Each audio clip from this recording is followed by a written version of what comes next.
เนาะก็เลยมีปัญหาเรื่องสุขภาพป่วยเด้ข้าพเจ้าเองก็เป็น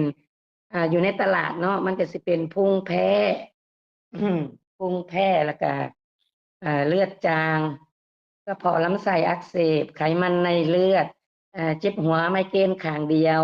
เพราะว่าเป็นแม่ค้าเนาะมันต้องใช้สมองหรือว่าใช้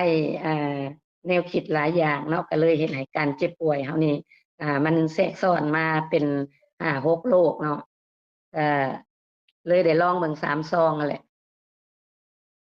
เพราะว่าก่อนหน้านี้น่ะอ่าอันน่ะฟอกเลือดอยู่มาเลเซียได้ตอนปี2012น่ะอาฟอกเลือดอยู่มาเลเซียก่อนที่จะฮู้ MD ได้นี่นะเพราะว่าเฮามักเจ็บเจ็บป่วยหลายเนาะก็พอดีมีอันแม่ศรีเสลียวนี่แหละเป็นเมียอันประธานประเทศสมัยก่อนเนาะอยู่ลาวแหละเพิ่นก็ชวนไปมาเลเซียก็ไปฟอกเลือด ฟอกเลือดนี่ไปขึ้นเตียงเขาเจ้าห้องอันสับแพทย์เนาะเฮาก็บ่เข้าใจปานใดดอกเพราะว่าความรู้เฮาบ่มีเนาะภาษาแม่ค้าซื่อๆเพิ่นว่าโอโซนเทอราปีแต่ว่าบ่ฮู้ว่าโอโซนเทอราปีนี่แม่นหยังเพิ่นก็เอาท่อสายยางหยังนี่แหละมาเสียบใส่สายเส้นเลือดเฮานี่แหละแล้วเพิ่นก็เอาเลือดบ่ดีน่ะออกเอาออกมาแบบว่าถ่ายเลือดเอาเลือดออกมาแล้วก็เลือดบ่ดีน่ะมันคือน้ำล้างซีนนี่แหละมันเป็นแดงๆใสๆเนาะ ก็เลยมาเฮ็ดได้ครั้งหนึ่งนี่แหละเพิ่นก็ว่า500 เหรียญต่อครั้งเด้วันนี้สิมาเฮ็ดอีกต่อครั้งตอนนั้นก็กู้ยืมเงินไปเด้นะเพราะว่าเป็นห่วงสุขภาพหลายเนาะเพราะว่ามีอยู่ไสดีๆก็อยากไปนะ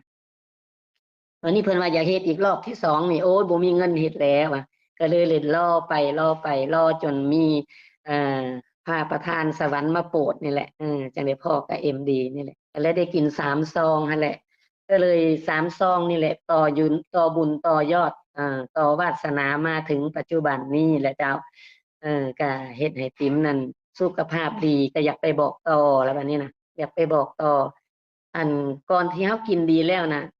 คือเห็นอยู่ทางบ้านพุ่นเด้อยู่แขวงสะหวรรณเขตเนาะบ้านเซโนแขวงสะหวรรณเขตคือหาญาติพี่น้องอยู่ทางบ้านพุ่นเด้คนในเวียงจันทน์นี่ยังบ่ทันคิดหาเลยเพราะว่าทุกอย่าง